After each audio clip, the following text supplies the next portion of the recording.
Aussie Oscar Piastri has been promoted to fifth on the grid after Sergio Perez, originally starting from third, was hit with a three-place grid penalty. Port Adelaide will celebrate two milestones this afternoon when they take on Richmond. Travis Boak will play his 350th AFL game, while Ken Hinkley will coach his 250th match for the club. Hinkley has told the ABC the feat is not one he takes lightly. To have been around this long is an absolute honour. Ultimately this week, AFL coaching 250 means we need to get a win, and that's where I spend my time. Yesterday, wins to Sydney, Melbourne and Fremantle. NRL and the Gold Coast Titans captain is facing a stint on the sidelines after suffering a knee injury in his team's 32-0 loss to the Canterbury Bulldogs. The Tigers and Cowboys both posted wins. And Western Australia will resume on 3 for 221 on day 4 of the Sheffield Shield final against Tasmania. WA leading by 382 runs with 7 wickets remaining. Australian Independent Radio News. The traffic is heavy out there again, which is great news for business. So how do you drive more people to your door? Civic Outdoors billboards, of course. Combine Civic Outdoor billboards with radio and you have a superpowered magical duo punch. As people drive by your billboard message, you are driving more traffic to your business. Want to find out more? Call Civic Outdoor on 9830 0026 or visit civicoutdoor.com.au. Get outside today. Station sponsor, Plenty Valley FM weather. The weather for today, 22 degrees and partly cloudy. Monday a top of 24 and partly cloudy. Tuesday 23, remaining partly cloudy. 22 on Wednesday and possible showers, 23 Thursday and partly cloudy, Friday 30 degrees and sunny, and Saturday warming up still further, 31 degrees and sunny. Well, thank you, Tony. You're listening to Valley Lifestyles on your local station 88.6 Plenty Valley FM. It's a lovely morning, and this morning we'll be listening to Peter Scales, and he's talking about bees and some of the problems they're facing at the moment with beekeeping. Let's have some music for the moment.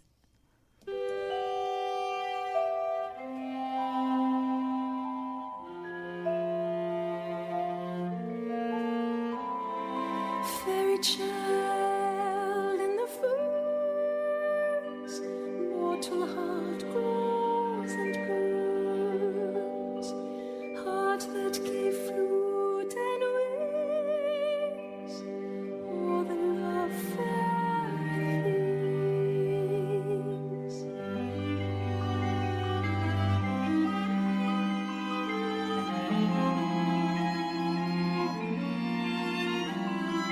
Yield your magic wand as we, here we cast fairy spell, fairy wand if you can. Well, we're on air with Peter Scales at the moment. How are you, Peter? I'm really well. I'm all coffeed up and ready to go. Yes, Good morning. a coffee is a good idea to start.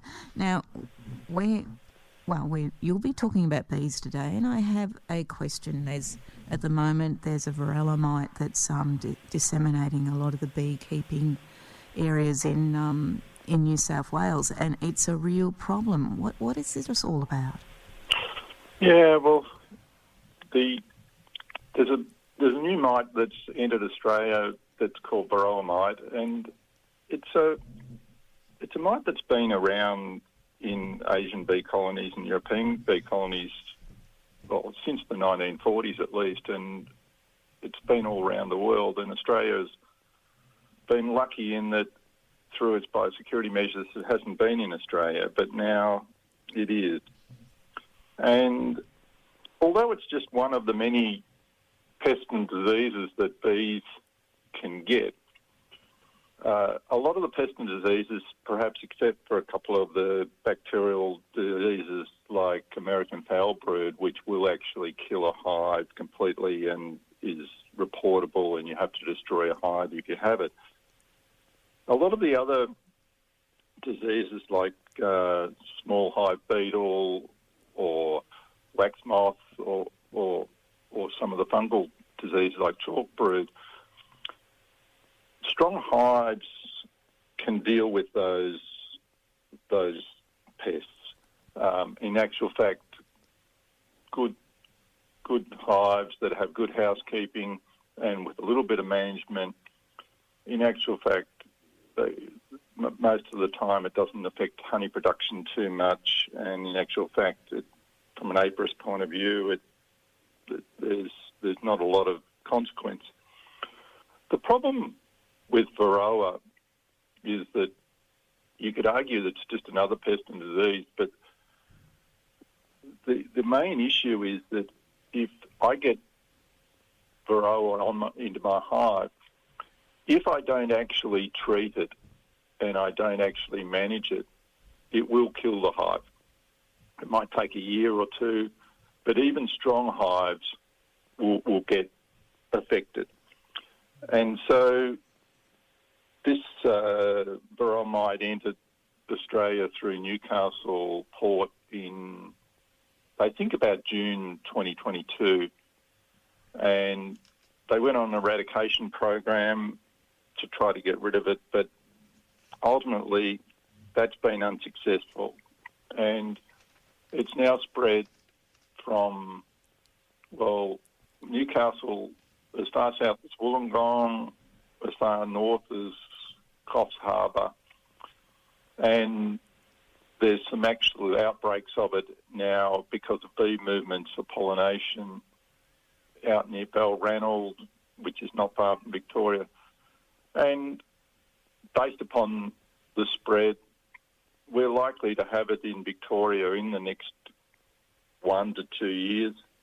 Right, yeah. And from a beekeeping point of view, it means that we have to go into a new management mode. We have to learn how to deal with Varroa. And that's been done around the world, but we don't know it yet, and we have to learn those skills. And as I said before, if we do nothing, we'll lose all our hives. And that's quite a bit different than most of the other diseases, which, as I said before, if we do nothing, we might get a little bit of loss, but not a lot of loss. But they've shown overseas that they can get greater than 50% colony loss with Varroa. So we have to start thinking about management of this disease. The Department of Agriculture is doing a lot of work to make people aware that they need to be testing for it so that we know exactly when it arrives, and then we can move into what we call a Varroa management mode. And for beekeepers, it's probably nearly double the amount of work to manage it well. For backyard beekeepers, I don't think that's a big deal. It's not a lot of extra time. But for the commercial beekeepers, it's actually quite a lot of extra work and quite a bit of extra cost. And I suspect that we're not going to pay any more for honey at the supermarket. So the economics of beekeeping become worse for the commercial people. I'm just a backyard beekeeper, so it's not the end of the world for me. But I think it is actually a significant new sort of an era for Australia in terms of beekeeping. And as I said, it's all been all around the world. Beekeepers deal with it all around the world, but we've been lucky not to have to deal with it. So that's a little bit of a summary of Varroa. Hope it helps bring it into the light of what's happening. A lot of people out there saying it's a complete disaster. And it's just another pest and disease at one level. And we just have to work with it and manage it. But it's not great. Yeah. Okay, so what are some of those ways they're managing it? The normal way to manage it is to actually test the bees for how many mites they have in a hive. And And if there's only one or two mites in the hive, that's not the end of the world. But once the numbers get up to a certain level, they become exponential, and then they start to overwhelm the hive. And there's a whole range of treatments.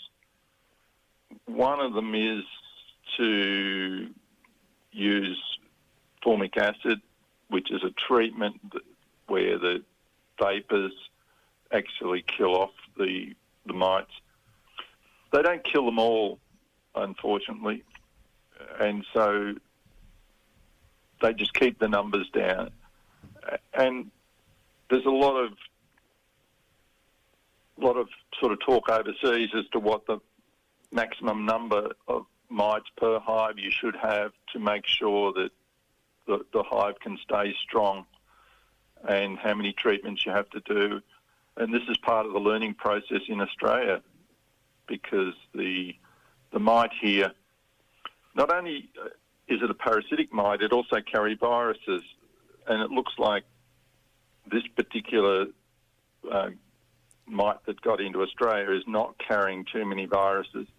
So we may be able to have a few more mites per hive than other places. And that's something we'll have to learn. But number of different types of treatment, but formic acid is one of the key ones. Right, okay. I had heard thyme oil was used as well, but I guess that's more alternative, I guess. Look, there's a whole range of oils that have been shown to help, and I don't think there's any one of them that you could rule out.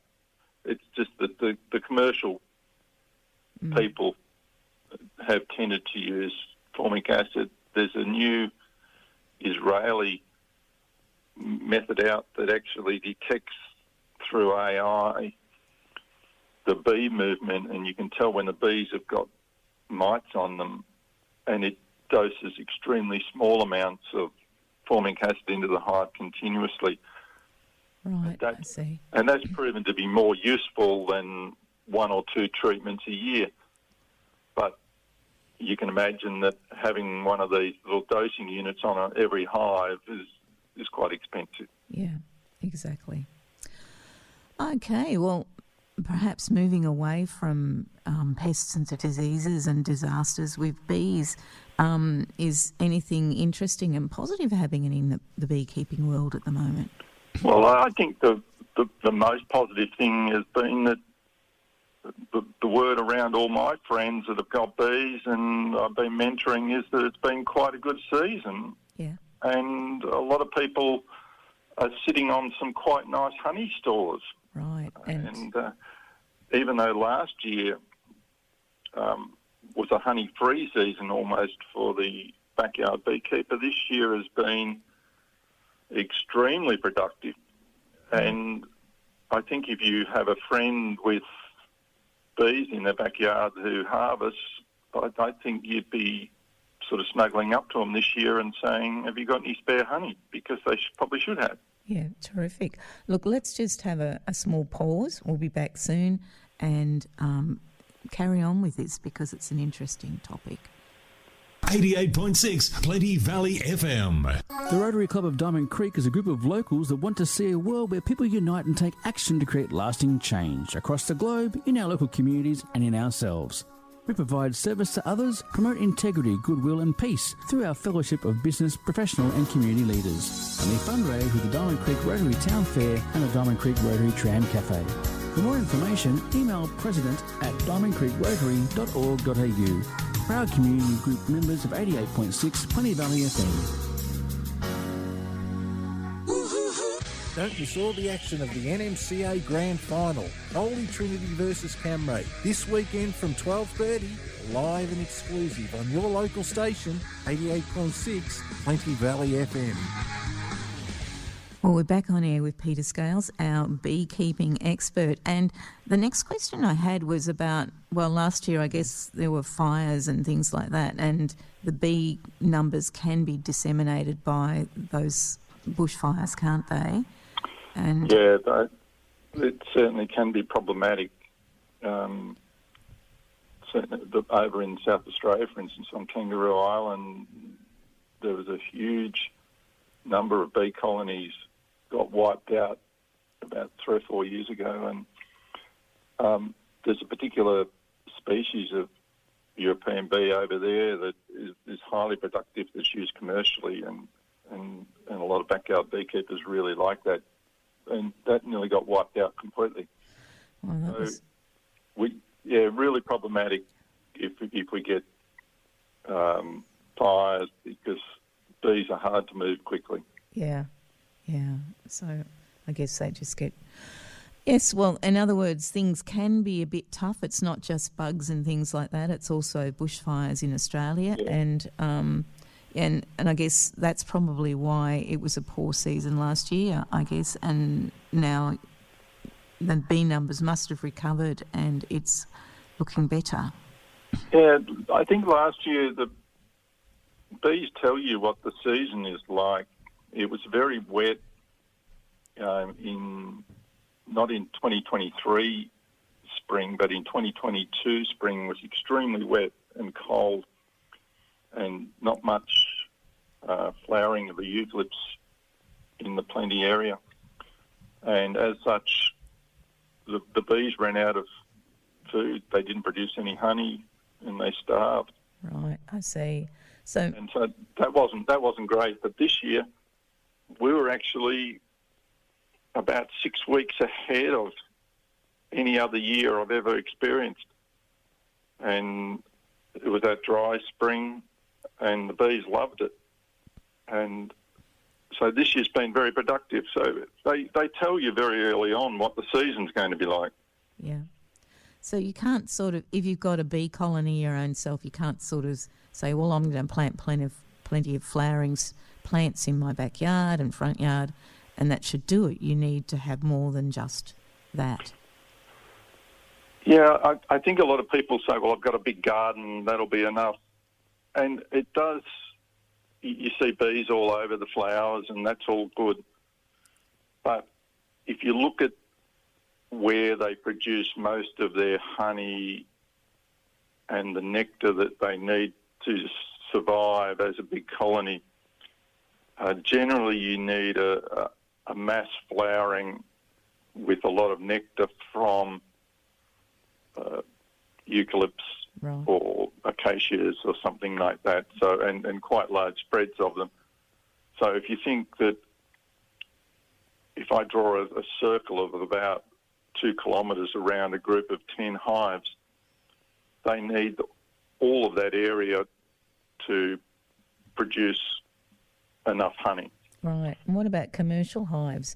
They're quite large. It's not just 10 hives, is it? You're more... Yeah, they'll go to an area that is flowering prolifically in terms of, say eucalypts, and that could support hundreds of hives if a whole forest is flowering strongly. Right. But either way, they usually only put 30 to 40 hives in one spot. And then they go another few kilometres away and put another 30 hives. Mm-hmm. And that's even when the plants are flowering prolifically. Right. And so, yeah, they're great pollinators. They're great for your garden. They're great for the fruit trees and everything. But they do need quite a range to survive, and they do need something that's producing quite a lot of nectar. So if you're thinking of going into beekeeping as an amateur, perhaps you need to consider what's around you in the suburb you're living in. Yeah, and a lot of times people don't look at the things like trees along creeks and rivers, and those trees and when they flower will determine when the nectar's coming in and you're getting honey stores. Mm. And then they're also pollinating and doing a whole range of things around all the area as well. Right. Yeah.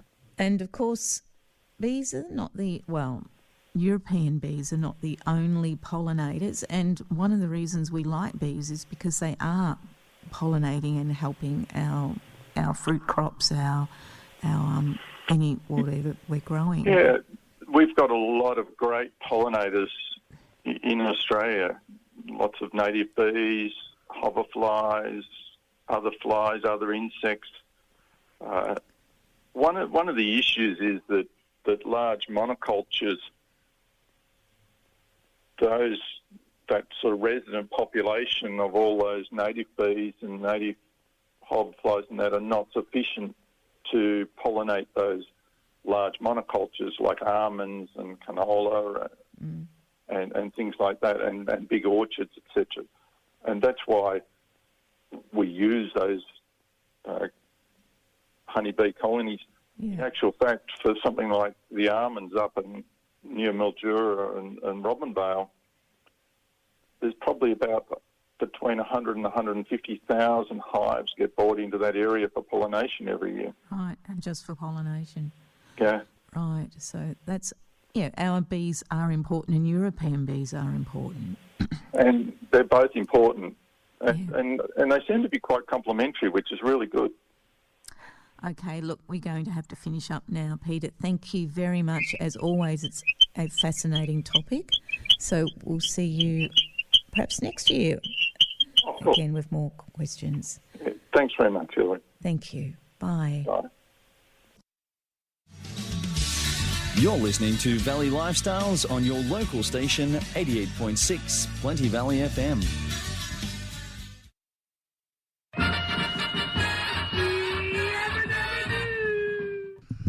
And what's on? Well, today we have from 11 a.m. to 3 p.m. at the Caretaker's Cottage at Yan Yean Reservoir, at Recreation Road, Yan Yean. We have got a reenactment of the turning of the first sod. We are celebrating 170 years of the reservoir. So we've got tours of the Caretaker's Cottage, old-time children's games, horse and carriage rides, brass band and choirs, food and refreshment vans, and World Water Day activities. That's today, 11 a.m. to 3 p.m.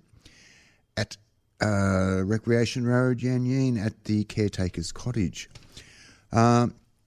We have on Friday the 12th of April, 2 sessions of nature orienteering, a morning session and an afternoon session, and this is at the Granites Hill Conservation Reserve, beginning at Topaz Grove, South Morang. You can register online. Now, it's basically complete a course in the fastest time. Groups of up to 5 can register, both adults and children. Checkpoints will hold clues to solve some nature-based puzzles. Hot and cold drinks and biscuits will be available at the completion of the course. So that's Friday, the 12th of April. The morning session is 9:30 a.m. to 11:30 a.m. and the afternoon session is 1 p.m. to 3 p.m. and that's at Topaz Grove, South Morang. And you can register online on the City of Whittlesea website. That's about it for What's On, Hilary. Well, thank you very much, Tony. And we have Chris Barnes speaking about Italian wines, North Italian wines today. Let's have some music for the moment.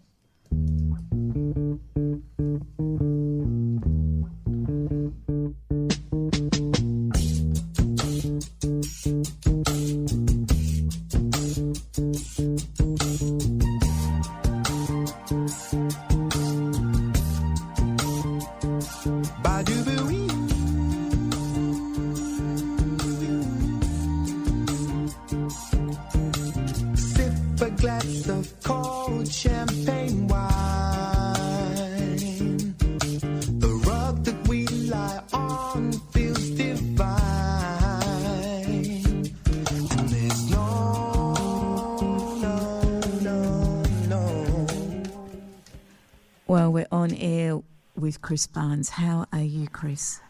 I'm very well, thank you, Hilary. Very well. Beautiful morning.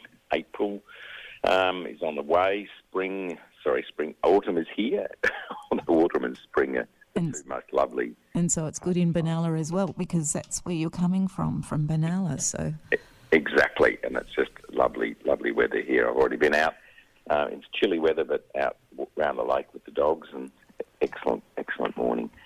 So we're going to continue our journey in Italy today. And last time we talked about the south and to a certain extent the central parts of Italy, which was including the famous areas where they make Chianti around Florence and Siena and so on.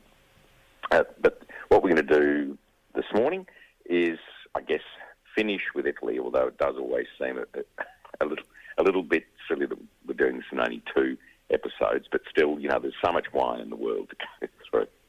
But we're going up to the north, now the northeast and the northwest, and we'll start with the northwest, but in both cases, of course, as we're going north, we become cooler in just simple latitude terms, and in both cases, we're going up in altitude because we're heading towards, and particularly in the northeast alpine regions. And so, therefore, the whole landscape changes. We start to get much hillier country. Obviously, as I said, the climate changes.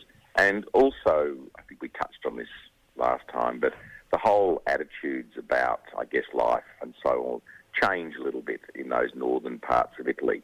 The north of Italy is traditionally wealthier, it's traditionally more industrialised, and has, some of the great old universities of the world, not just Italy. So it's a little different in terms of landscape and culture. And as we said last time, the Italians are very proud of their regional cultures. And I think just one thing before we go on specifically about these two regions is just to remind people that on labels of Italian wines, when you see the letters, which is actually an acronym, DOC or DOCG, that is very important because it means that regional name that will come after or somewhere near those letters is a recognised high-quality wine region and has, for want of a better term, its own indigenous grape varieties and winemaking practices. The difference between the DOC and the DOCG, that G is roughly a word that translates to guarantee, so that's the highest of the quality. So if you see DOCG, you know you're getting a high-quality wine as far as the Italian wine laws are concerned. So we're going to talk about DOC and DOCG regions in the next few minutes. So the northwest of Italy, so we're heading towards the French and then the Swiss borders. The large city that people would sort of travel to begin their journey around this part is Turin, or Torino, famous for the Italian Job movie. You might remember that, Hilary, from the 1960s and then the remakes and so on. But it's a beautiful part of the world. And in the northwest, there's a very famous white wine grown there around a town called Asti, and it's Asti Spumante. Now, that's a lightly sparkling white wine that is almost always sugary sweet. People growing up with wine in Australia will have heard of the word that we, I guess, translate as spumante, as meaning sort of cheap, horrible, sweet white wine. It is a place, Asti, and those wines are low in alcohol, sweet but lovely and refreshing, and they actually go beautifully with desserts and cakes and those sorts of things. But most importantly, this part of the world is around the area of Piedmonte or Piedmont, again, how we would sort of, I guess, say it in Australia. And in this area, the reds are the king. And there are 3 red grape varieties, and that's Barbera, Dolcetto, and very, very, very famously Nebbiolo. I'll come back to Nebbiolo. But because these are cool climates, these reds are relatively lighter. Now, I'm not by any stretch of imagination saying that they're a light red like a rosé, but they tend to have fresher red berry characters, often red cherries and sometimes dark cherries, slightly higher acid, but they're not as heavy and full-bodied as perhaps what people would know if they're used to drinking good old Australian Shiraz or Cabernet Sauvignon. And certainly the Barbaresco and the Barbera are that. And a lot of these wines from Piedmont are very affordable. I mean, this, again, we said this last time, but Italian wines, certainly in the sub-$20 range, you can get some excellent versions of this because the wines are, relatively inexpensive in their own country, and that's reflected here in Australia. But when we're in Piedmonte, the absolute monarch of the grape is called Nebbiolo. And Nebbiolo is becoming extremely fashionable with growers here in Australia, particularly close to where I'm in the King Valley. And then there are two sub-regions, and these are DOC and DOCG regions within Piedmont, and that's Barbaresco and Barolo. Now, Barbaresco has always been, to a certain extent, the poor cousin of Barolo, but those wines since the 2000s, so in the last 15 to 20 years, have increased in quality and enormously. And you'll also see very good value wines in the adjacent regions of the Langhe, Langhe, and often labelled as Nebbiolo because of the popularity of this grape. Now, the greatest of these, and there's an old saying that Barbaresco is a great example of Nebbiolo, but Barolo is the greatest. And here is some of the most expensive and sought-after wine in the whole of Italy. These single vineyard Nebbiolos are of extraordinary quality. Their demand around the world, or the demand for them, has grown in the last 15 to 20 years. Look, I can remember when some of these great wines were relatively affordable, certainly well under $100. But these wines now from these single vineyard Barolos are easily $300 and $400. Perhaps not the astronomical money that you see in France for single vineyard wines from Burgundy and Bordeaux, but still very expensive and becoming more so. Every year or two, the prices seem to increase substantially as people around the world discover these wines. And there is, like all of these great wines from single vineyards, a limited amount. They're wines that live in the sense of age beautifully for many years. They have great acidity because of the cooler climate. They can develop this lovely characteristic which is called tar and roses. Now that means they get a slight earthiness, but then at the same time are always perfumed and should always have this backbone of these red berry, red cherry going through them. They're absolutely magnificent wines, and certainly Nebbiolo generally I would encourage people to go out and buy some and have a look at those, perhaps see what you can afford. But they're widely available now if you go to the large retailers. But the Barolo and Barbaresco, the absolute monarchs of those wines, of Nebbiolo. Mm-hmm. So they're certainly worth searching for. Now, I guess the other thing we should talk about here is, again, within Italy, these regions, the northeast and the northwest, are not the only places. As you journey through Italy, you'll find wine is grown virtually everywhere.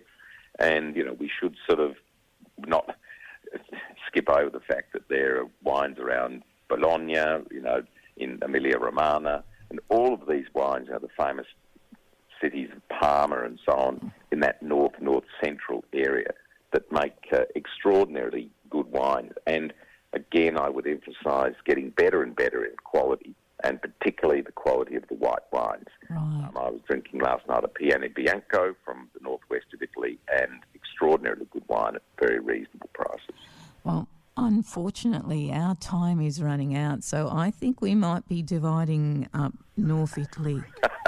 Sorry for a break. So let's have a break for the minute and we'll be back soon. Sure. The best in local news. 88.6 Plenty Valley FM. Diamond Valley Community Support, located in Greensborough Plaza, supports the community with material aid, information, advice and referral services and community projects. You too can help strengthen our community by shopping or having a stall at a DVCS community market, bargain hunting in a DVCS op shop, supporting DVCS donation and fundraising drives around food, Christmas, education and other projects, or by donating your time, by volunteering your skills. Explore www.dvsupport.org.au to find out how. Community group supporter of Plenty Valley FM. So we're back on air now with Chris Bunce, and he's going to continue talking about North Italian wines. Well, we'll keep it as brief as possible. It's the northeast of Italy. Now, this is the famous, very famous places that many people have heard of, perhaps visited Verona and, of course, Venice, and up towards the Austrian border here and even Slovenia. So cool and getting, different climates, of course, to the south, as I keep saying. Now, here, the most interesting, I guess, from our point of view in Australia, white wine is the one that we're fallen in love with, which is Prosecco. Now, Prosecco is actually in the argument phase of being a region in itself rather than the grape variety, but it comes from that area of northeastern Italy, which is in the Trentino and the Alto Adige. And there is, or are, a couple of regions that are extremely famous for this, and Val d'Obiene is the best one of those. So, the court is literally still sitting on whether we can use the name Prosecco. I think it's, to a certain extent, a losing battle in the international legal field, but this is where those sparkling whites come from. So white is actually arguably the most famous export of this area, Prosecco, and then a wine that many people may have heard of called Soave. And these are delicate white wines. The Soaves are Trebbiano and also a grape variety called Garganega, blended together sometimes in older oak, but mostly not in the modern era. So very refreshing white wines, perfect with seafood and so on. There is a very famous red wine which is known as Valpolicella, and Valpolicella is a region, it's a DOC region, and those reds from there are made from Corvina and a grape variety called Negra, but Corvina is the most famous. And these can also be made in a style which is called Amarone. And Amarone broadly translates to a little sweet one.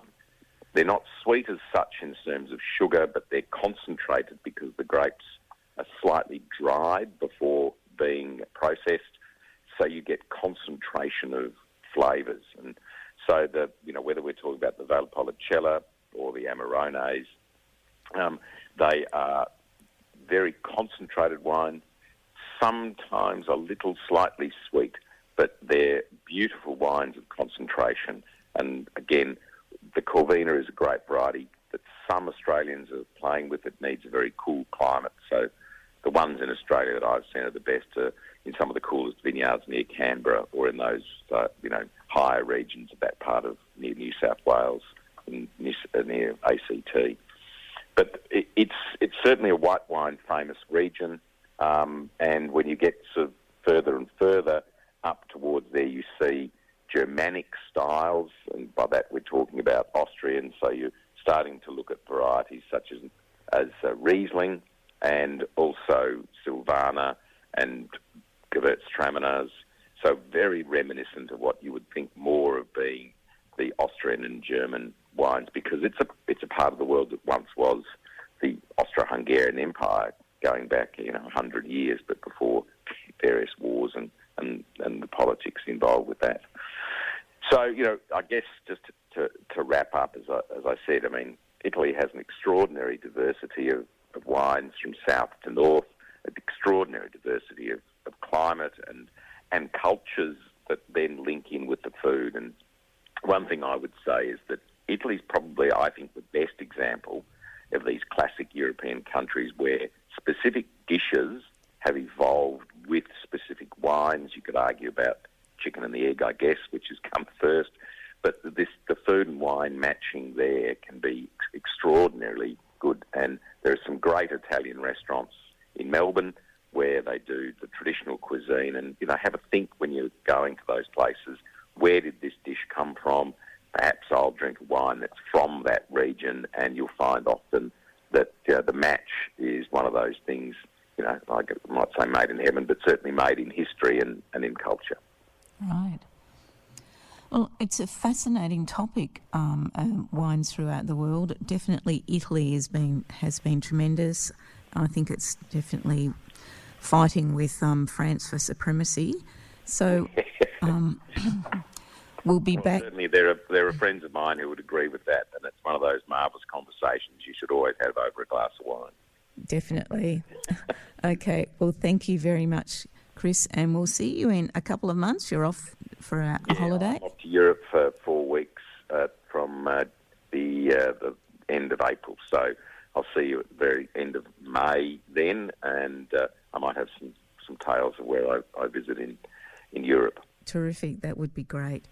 Okay, Thank you very much once again, Chris. Bye. Thank you. Cheers, Hilary. Bye-bye.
Plenty Valley FM presents Sig's Flicks.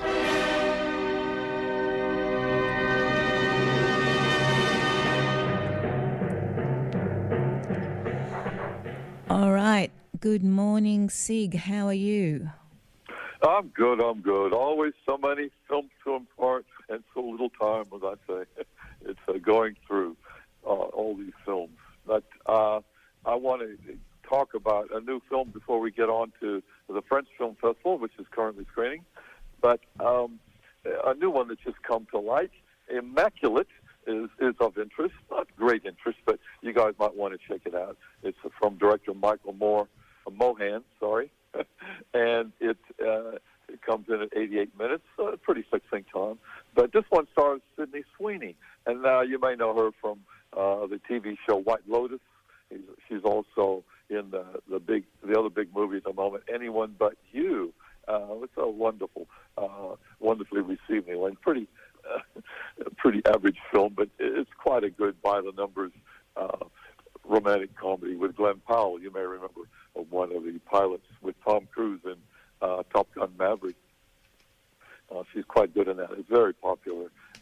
But this one, Immaculate, is not the best, but it's a bit of fun, and it goes through a few things, and you can see where it has borrowed from films previously, but we have once again from director Michael Mohan, and in this one, Sydney Sweeney, she plays a young nun who's pretty wide-eyed and innocent in her 20-somethings, and she comes to Italy from Detroit, Michigan, of all places, and she's got no idea about the Italian language, but she goes there, and she's drawn to become a nun and to become devote a Catholic servant to God through a childhood accident where she fell to the ice and miraculously survived, and she reckons as a result of that she is destined to serve God, and she goes away to this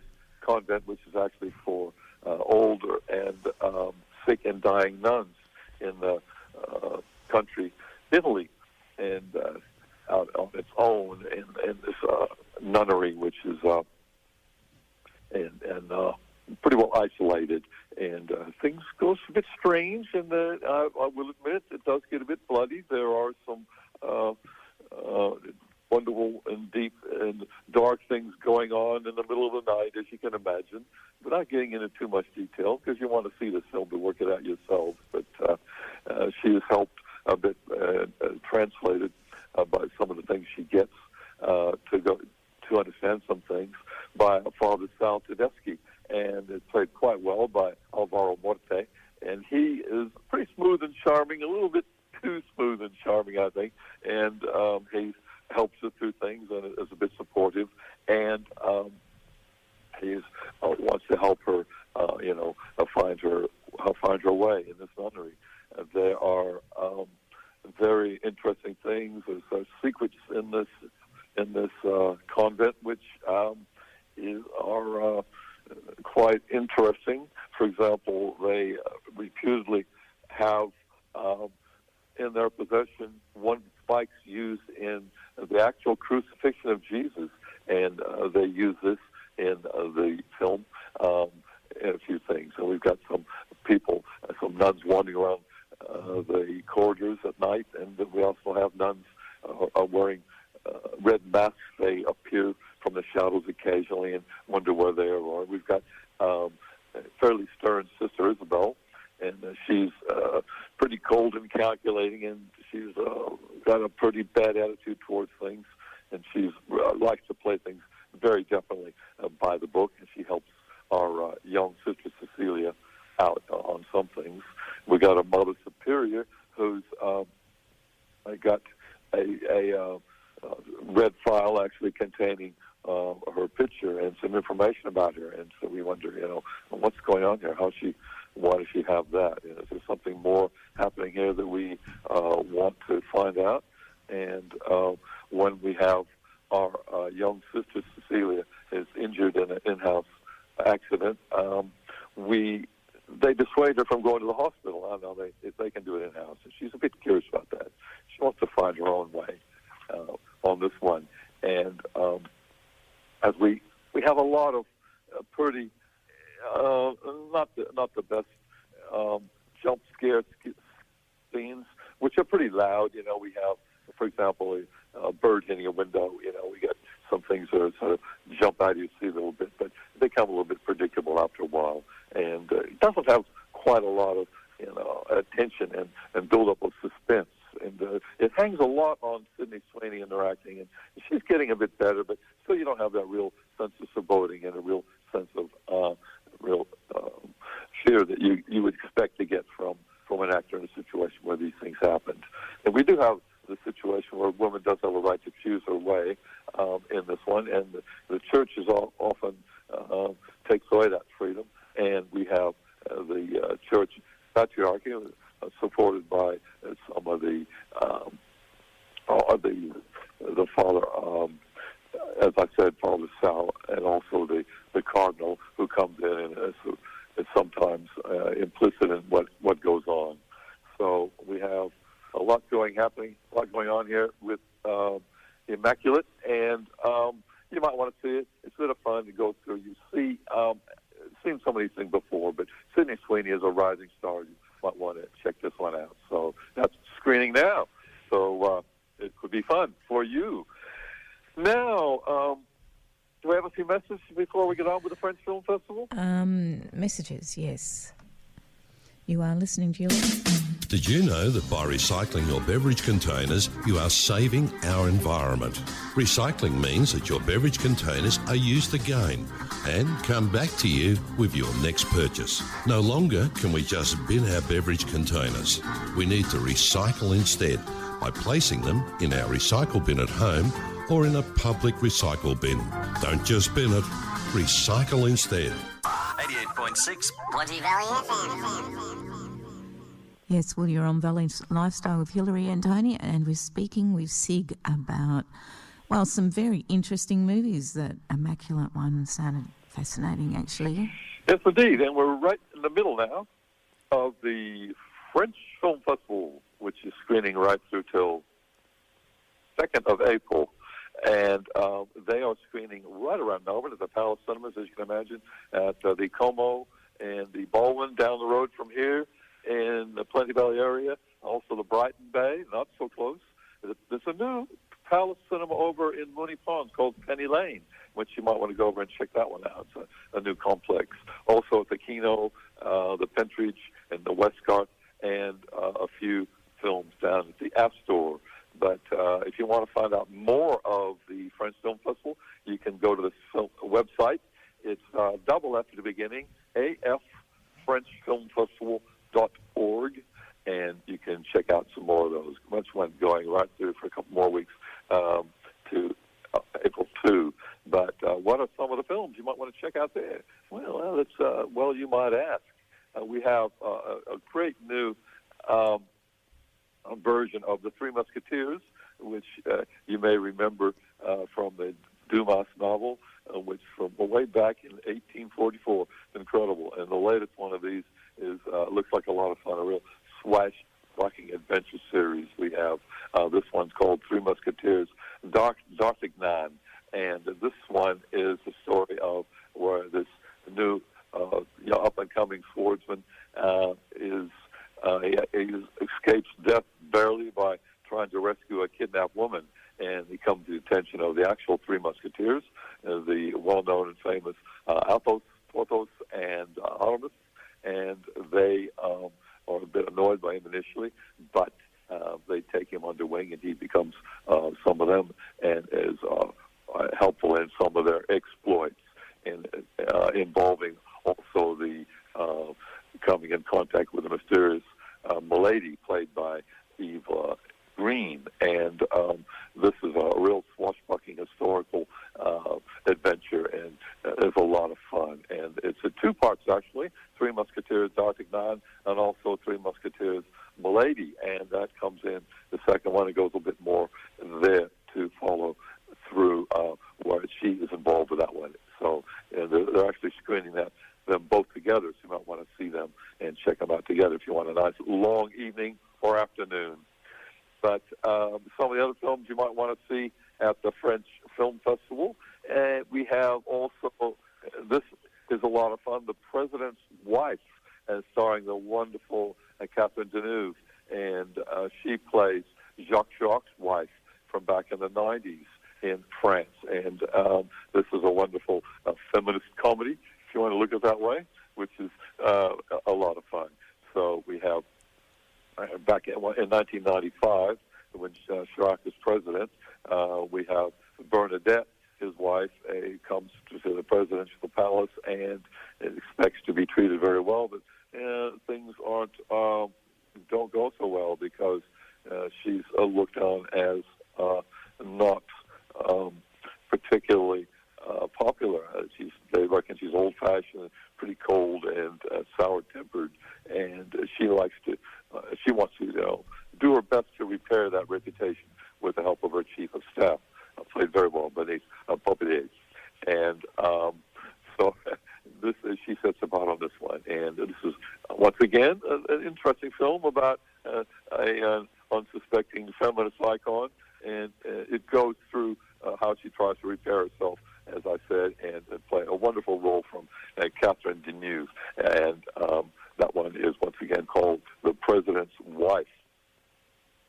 Now, the next film, very interesting, Jean Dubarry, and this one stars Johnny Depp in his first French-language-speaking role, and he plays Louis XV.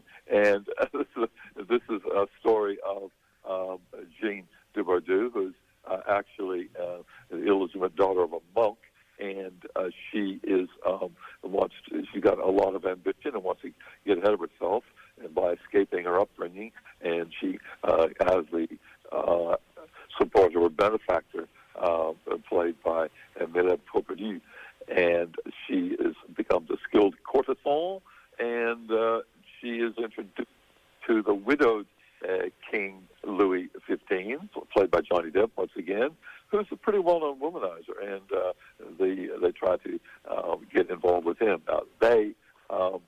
She and the king become quite attracted to each other, and from there he puts her in the presidential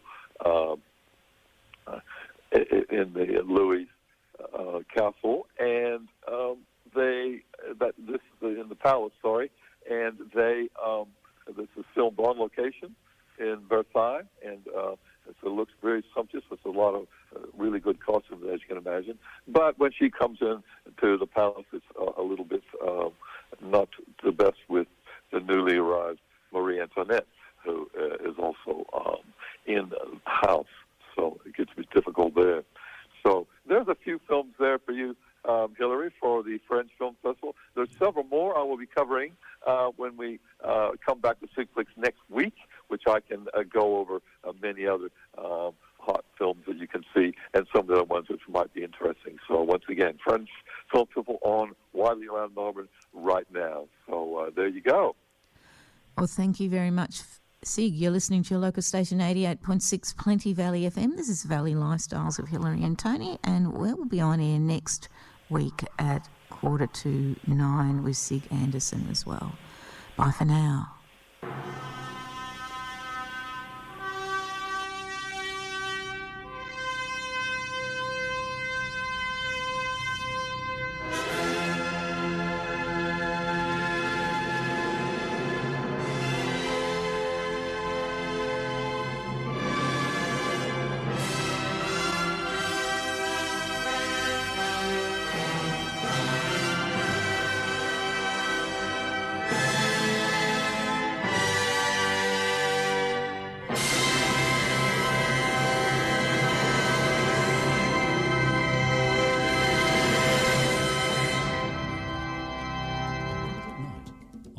Station, Plenty Valley FM. This is Plenty Valley FM News.